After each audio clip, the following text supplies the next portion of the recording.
The mill-finished aluminum windows in our project not only made the house inefficient, but they also made it pretty ugly too.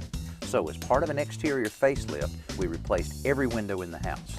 Getting old aluminum windows out sometimes requires a little metal mangling, but in our case, the process was pretty clean. Of course, the caulk had to be cut around the perimeter of the windows so that we could minimize any damage to the inside of the house, and doing the same outside made the unit just come out a little bit easier. Once they were loose, it only took a little prying to get them completely free and out of the opening.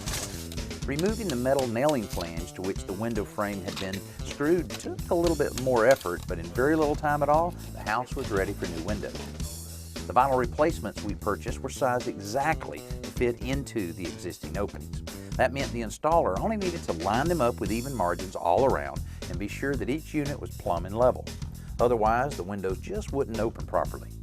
A few shims here and there around the window held it in the proper position while the long screws were driven into the framing of the house to secure them. Finally, the units were trimmed out and silicone caulk was applied all around to seal the window and the house.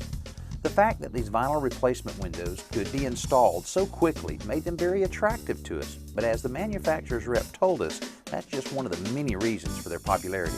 I think because of its cost effectiveness and the fact that it's virtually maintenance free, it resists moisture and chipping and splitting, really don't have to do anything to maintain them. Plus they're very thermally efficient. That was one of the big advantages that we saw right off the bat, particularly on this house, is putting a low maintenance window in is one of the keys, but also the look of it and the ease that it went in was really impressive.